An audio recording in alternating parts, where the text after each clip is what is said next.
Hi, everybody, and welcome to today's Biznology Digital Marketing Webinar. I'm Frank Reed, one of the bloggers here at Biznology. I'm also the managing editor for the Marketing Pilgrim blog that is currently number 19 on the Ad Age Power 150. I also work with companies and individuals by providing education and training services regarding internet and social media marketing.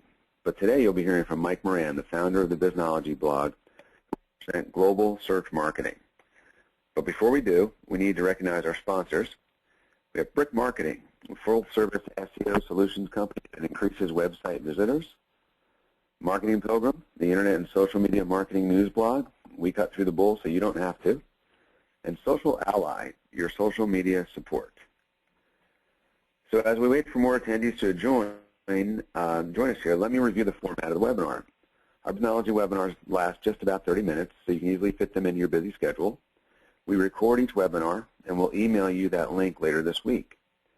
During Mike's presentation, you can use your GoToWebinar controls to ask a question. That orange arrow opens and closes your webinar controls. If you have a question, simply type it into the box labeled questions at any time during the event and press the send button. I'll select a few questions at the end of the webinar and pose them to Mike. So while we're waiting for the last few attendees to join, I'd like to remind you that the Biznology newsletter and blog are available for free at biznology.com. So if you're not already a subscriber, we hope that you'll sign up now. So thanks again for all of you for spending the next 30 minutes with us. We know how valuable your time is, so let's introduce today's speaker. Mike Moran is the founder of the Biznology blog, a well-known expert in all things digital marketing, and he's the chief strategist at Conversion, a leading social consultancy. Mike is a co-author of Search Engine Marketing, Inc., and the sole author of Do It Wrong Quickly. Mike is a veteran of IBM, managing groups in IBM.com for 8 years, upon retiring from IBM in 2008 as a distinguished engineer. So if you've ever struggled with how to optimize your website or websites for international customers, this is the webinar for you. So Mike, take it away. Thanks a lot, Frank. So what I want to do today is to talk about how you think about global search marketing. So what does it mean to think about search marketing in all of these different countries around the world? Now, some of you might have a global search marketing program where you really are in 30, 40, even 60 or 80 countries. But some of you may have a global program where you're in 3 countries or 4 countries. And the truth is that no matter whether you're in dozens of countries or just a few, you're still going to have to cope with a lot of these problems. You have to think about search marketing in a different way when you're doing it globally. You'll have multiple country sites. You may have multiple languages. And if you have dozens of countries, you undoubtedly have multiple languages. But even if you only have a few, you can have to have websites in multiple languages. If the only way that you are a global search marketer is that you market in the US and Canada, you're still going to have a French site for most businesses in order to market in Canada. You likely have different teams in each country. So just as you might have a local sales force or a local distribution channel every time you have to get into a new country, you are likely to have a new web team and a new marketing team in each country. And you're usually dealing with multiple currencies. So if you're quoting prices online, and especially if you're doing e-commerce, you have the complication of trying to figure out how to discuss what you're doing using different currencies for the different country markets. And so all of these things add a great deal of complexity to any kind of global marketing operation, but it adds a lot of complexity in search marketing, and we're going to dive into that. But before we do, I don't want it to seem like this is a very negative thing, like it's such a difficult thing, because the truth is that expanding internationally is far, far cheaper and easier when you're using a digital channel than when you were doing it in the old days. In the old days, you might have had to hire people in the country, set up an office. You might have to set up distribution channels for B2C B2C companies. But and all those things took a lot more investment than setting things up digitally. And so it doesn't have to be that expensive to start to service customers in other countries. And so what you want to look at if you're making the decision to move into new countries is whether there is high internet penetration and whether people are using the internet on computers or on mobile phones. And once you understand that there's at least some level of usage of the internet, that can make this a country that you might want to expand into. And of course, you're going to look at all of the other factors that you would always look at in terms of the need for your product and the importance of your product to that certain market. And so if you can figure out what customers want and you can put together the content to persuade them, which is usually the simpler parts of the process, then the search part of it is how do they find you? How do they figure out who you are? How do they find your site amid all the sites that are out there? So one of the ways to think about it is some people have a little trouble understanding what it is that people need in other countries. If you really are trying to run everything from the U.S. and you don't have any kind of in-country personnel, even understanding what people want can be difficult. And so you can use the internet to listen. So you can use social media listening to do that, but a lot of people just use keywords. So they do the same kind of work on keywords that they would do in the U.S. to find out which ones are popular, what are the words people are using, and that can help them know if there is a demand for products in a country they haven't gone into. And so once you've decided that you're moving into that country, then you have to now figure out how you're going to do your search marketing. And so there's all sorts of other things that you have to do to move into a new country digitally. So you have to set up a website. There are all sorts of things you need to do, but we're going to spend the rest of this webinar talking about what you do with search. So the first thing to think about is that keywords are really market segments. So this might be a concept that not everybody's familiar with, and this is not a concept that necessarily has anything to do with global search marketing. This is just a way to think about keywords in search marketing that we'll then now build upon for global search. So if you think about it, even for a single country search campaign, you need to understand what people are looking for in order to be able to deliver the content that they want. And so one way of thinking about that is that when people use different keywords, it's usually because they're indicating they're looking for different kinds of things. So even if the words might mean the same thing, the choice of different words really makes a difference. So I like to use the example of the keyword hotel versus the keyword lodging. Now, a hotel is a very common word. And so when people type in a hotel, they're trying to find a Marriott, a Hilton, a Hyatt. That's what they're looking for. But when people type in the word lodging, they're looking for something different. They wouldn't go to the trouble of using that more unusual word if all they wanted was a hotel.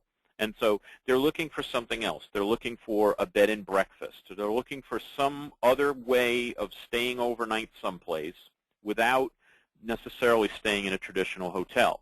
And so by thinking about that, what it tells you is that the choices of words that people use are what gives you the understanding of what their market segment is. So what are they looking for? And then how do you respond to that? Now, the reason this is important for global search marketing is that you have to do the same kind of thing for country segments as well. So country and languages also serve as market segments. So now what do I mean by that? Well, it's tempting when you try and go into a new country to just translate all of your materials. So take all the materials that you perhaps did in English, and then what you're going to do is you're going to say, okay, so now we're going to take that, give it to a translator, and we're going to make sure that the translator then uses all these words and they come up with a correct translation. And now we have the materials we need. And then we'll just see whatever words are in there, and those will be our keywords. And you can do that.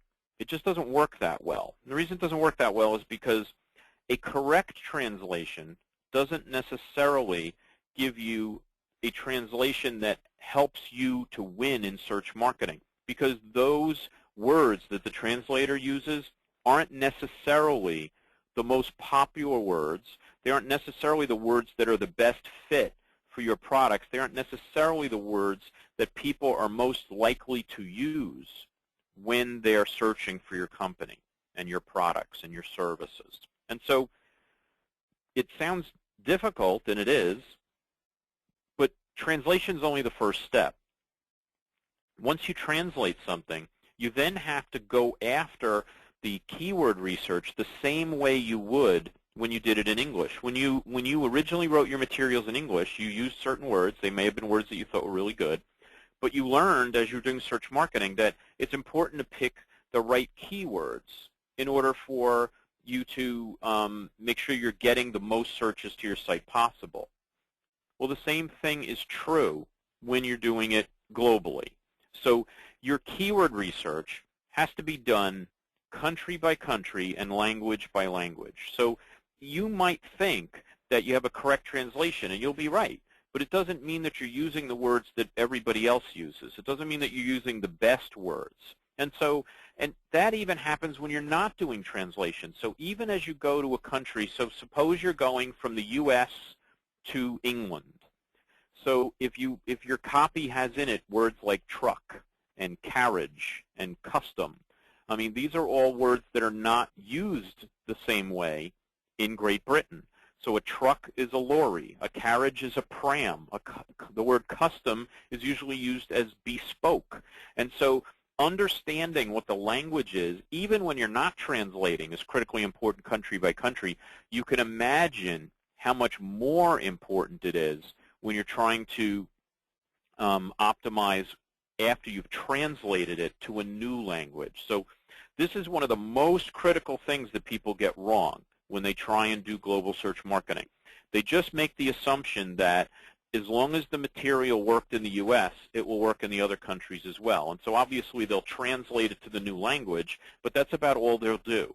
And they forget that there is a whole different way of speaking, even when people are using the same language, but certainly when you translate it to another language, it's not enough to have a correct translation. So, and the reason we fall into this is because we've spent all this time correctly translating things like product instructions or service instructions or troubleshooting guides and all those kinds of things, or assembly guides. And we've all complained about how, it's really painful when you try and assemble something when it's been translated from another language, because they really don't take the time to optimize it into English. Well, this is the same thing that's going on with search, but in the case of these instructions, you can kind of get away with it, because if you can just kind of figure it out and battle your way through, it's probably not costing any business. In search, on the other hand, it can cost you a lot of business to not take that extra step of identifying what the right keywords are and making sure that you're optimizing for those keywords, that those are the ones that you're really going for. So once you know which keywords are maybe the best ones, the question is, how did you figure that out?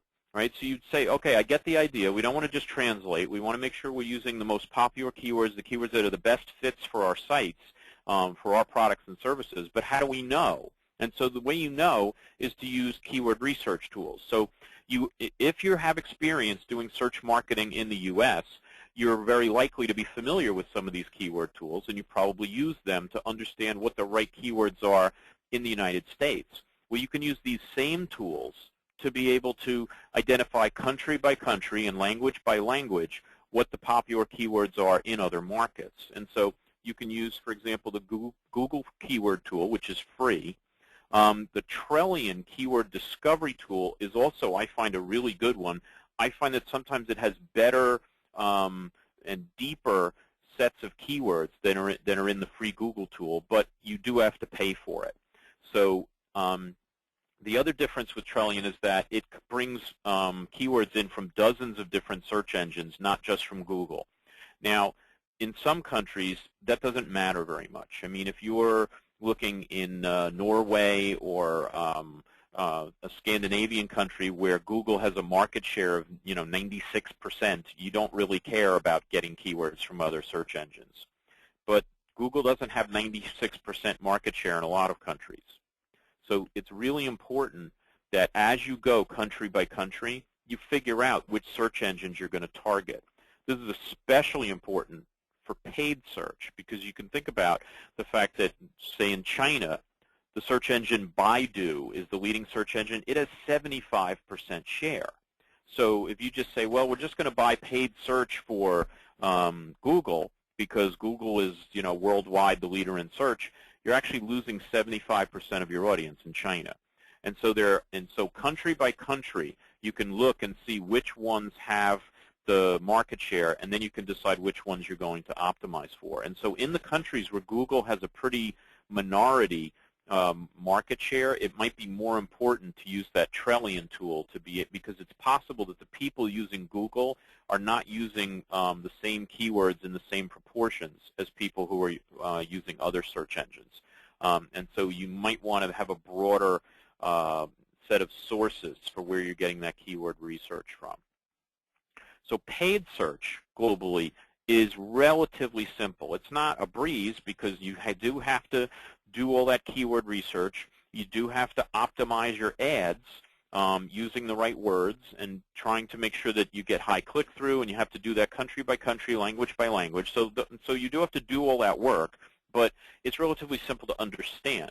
So you can pick which countries your ads appear in, and as we said earlier, in different countries you're going to want to do paid search with different search engines. It might not always be Google. If you want to, you can even target regions or cities within those countries. So it could be that, especially when you first start doing distribution of a consumer product in a new country, you may not have distribution for the entire country. And so what you might want to do instead is to say, okay, we're going to limit our paid search to just those areas where we have distribution, and we'll gradually build up to buy over the whole country. We're going to spend the rest of the few minutes left on organic search, because organic search is a little bit more complicated. So SEO, search engine optimization, organic natural search, they all mean the same thing. And the first thing you have to do is to make sure that your pages are actually in the right country indexes for organic search. So you might not have thought about this, but every time you go to Google or to some other search engine that operates in multiple countries, it's figuring out which country the searcher is in.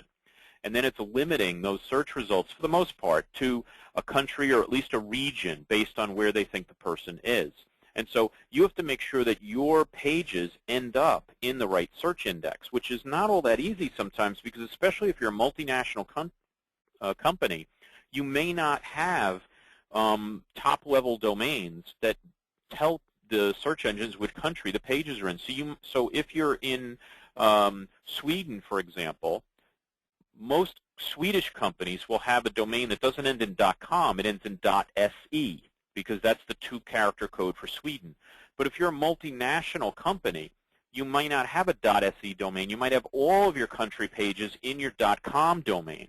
And so that can make things difficult for the search engine. So if you can't use the top-level domain, one thing you can do is to host your pages on a server in that country, or you can get lots of links from the country, from other sites in the country. And all of those, for a few years, were the only things you can do. And for some search engines, they're still the only things you can do. But for Google and for Bing, you can now use their webmaster tools to actually identify on your .com site which pages belong in which country indexes. So for every search engine that you can do that for, you want to, because then you have complete control of to which indexes for which countries you get your pages into. But for some other search engines that are in some of these other countries, you may need to do some of the first 3 things we talked about on this slide in order to get your pages indexed properly. You also have to think about how you're going to get the pages crawled. And so getting pages into the index is really important. And so how can you get those pages to really show up? How can you make sure that the spider is going to find your pages? So one way you can do it is to use something called a sitemap. So a sitemap file can show the search engines which pages belong in the search index. You can also use something called a country map, so you can link all of the pages in that country from a single country homepage. And so that can help the search engines to figure out where it is that they need to go.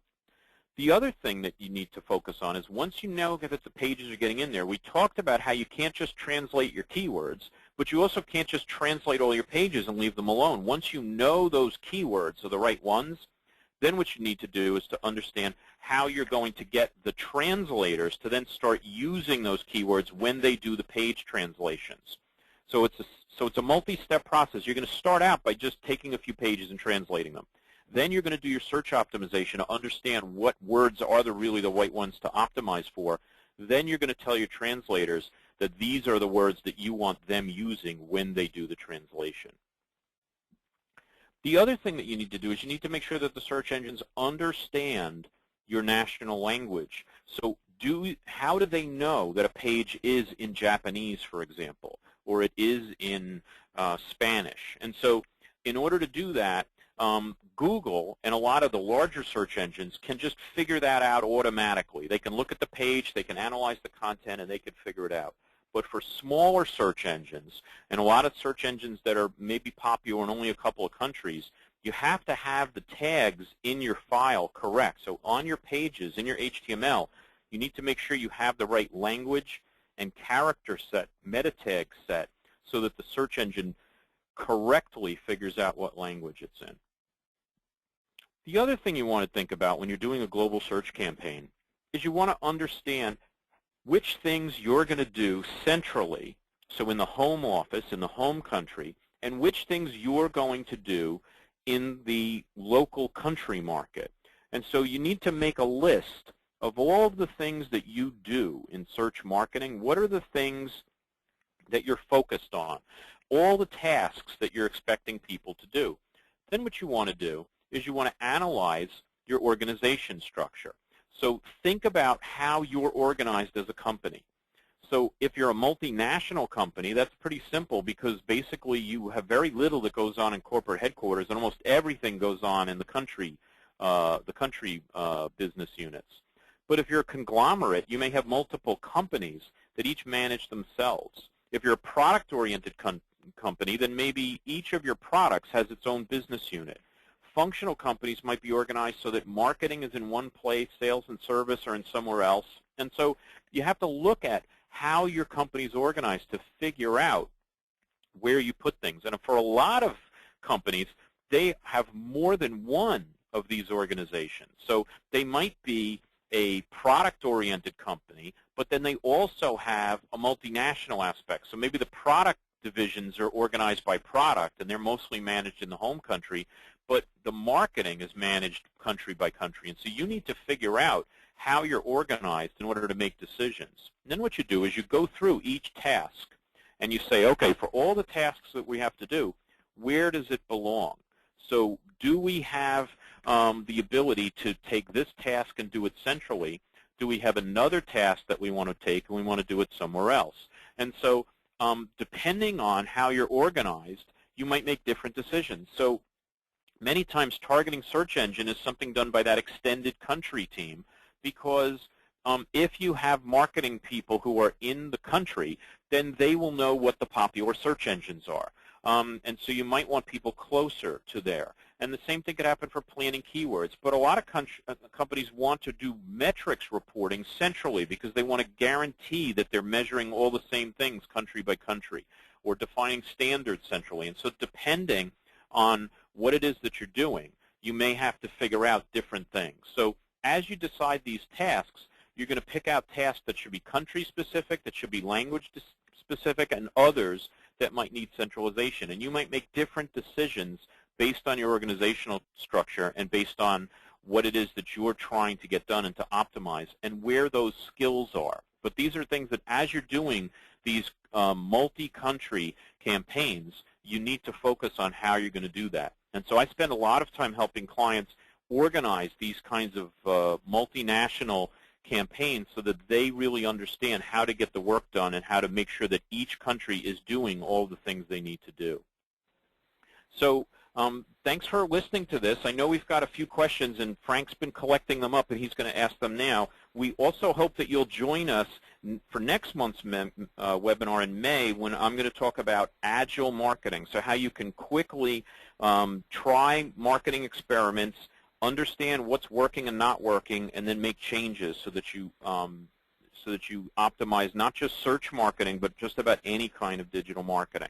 So Frank, tell me what people were thinking about that I haven't answered. No problem, Mike. Thanks. I'm sure our attendees have a much better idea now how to use search marketing for a global audience, but as you suggested, you didn't get to every question. I have several good ones from the audience that are teed up for you. Mike has already, I'd first like to remind everybody that it's not too late to ask a question. You can type it into your questions box in your GoToWebinar controls. Before we get to the first question, however, we need to thank our sponsors once again. It's Brick Marketing, full-service SEO solutions company that increases website visitors. Marketing Pilgrim, the internet and social media marketing news blog that we cut through the bull so you don't have to. And Social Alliance, your social media support. Now, on your questions, the first question that we have is related to talent, and I guess what is meant by that is, you're talking about multinational or multi-language, multilingual efforts. Do you have any suggestions, Mike, for companies that are trying to find talent in other countries that could have the SEO knowledge but also have the local, what are you looking for? What does a good candidate look like? So a lot of times when you're first getting started doing global search campaigns, it doesn't make sense to actually hire someone into your company in the country. If you already have a marketing team that's in country, they probably have some of the skills already. So they certainly have the language skills. You can probably fairly easily teach them how to do keyword research so that they would understand that. You could have them work with the translator. So there's certain things that they could do. They might not be as good at, for example, understanding how to get pages indexed into the search engine. And so for certain kinds of tasks, you might want to actually hire a local search consultant. And I do a lot of this for my clients where they come to me and they say, okay, we're trying to run a search campaign in these 9 countries. Can you recommend for us who the people are we should work with in each country in order to get this to happen? And so over time, you'll be able to build up the skills in-house if you're a large enough company and you really need an in-house person. But in the beginning, probably the people you already have can do some of the work, and the work they can't do, you might be better off hiring a consultant who's in that country to be able to help you. Great. We've got another question here, and it's regarding that top-level domain, the idea of having that for each individual country. What disadvantages or what limitations do you have if that's not available, or for whatever reason that just can't happen, whether it's the way you're structured or it's just not an option? What are the true disadvantages of that, and how can you overcome them? For the search engines that allow you to update webmaster tools, and Google's one of them, to tell the search engine which country each page on your site should be indexed for, there are no disadvantages. So by and large, if you're working with the larger search engines, you really don't have an issue. It's not a problem. But when you're working with smaller search engines, when you're working with search engines that might be country-specific, when you're working with vertical search engines or specialty search engines or ones that don't have that webmaster tools option of being able to identify page by page on your website which pages belong with which country index, then you have to figure out something else. So if you cannot do the top-level domain, then you might ask yourself, is it an option for me to at least host those pages on a server in that country? Or can I really work hard to get links from other sites that have the country domain and I know are indexed properly? Because some of the search engines, they figure out that your page belongs in that country if you have enough links from other country sites that are in the same country. And so the disadvantages of not being able to use that webmaster tool function are that some of your pages, in some cases all of your pages, will not show up in the right country for the particular search engine. Now remember, this is only for some of it's not for Google, it's not for Bing. You can do this kind of stuff for them. But for the other search engines, it can be a real issue that you might not be getting all of your pages into that country's search engine. And so that's the search index. And so the the 4 things that I laid out are the things to do. Obviously, if you can do the webmaster tools, that's the way to go. If you can't, you have to try and figure out how to do one of the other 3, or just live with the fact that you're not getting as much search traffic from that particular search engine as you'd like to. Okay, great. Well, I think that's all the time we have for today because we want to be respectful of our visitors' time. Thanks to Mike for these great ideas, and thanks especially to our audience for your participation and your questions. If you have had questions that we didn't have time to answer, you can email your question to Eileen, that's E-I-L-E-E-N, at MikeMoranGroup.com, and she'll be sure to get them to Mike for the answer. Later this week, we will send you a link to the recording of the webinar so you can listen again and share with others. We also invite you to mark your calendars for our next Biznology webinar, as Mike had mentioned earlier, which is Agile Marketing, scheduled for 11 a.m. Eastern Time in the U.S. on May 22nd. So thank you very much, everybody. We hope you have a great day. Take care.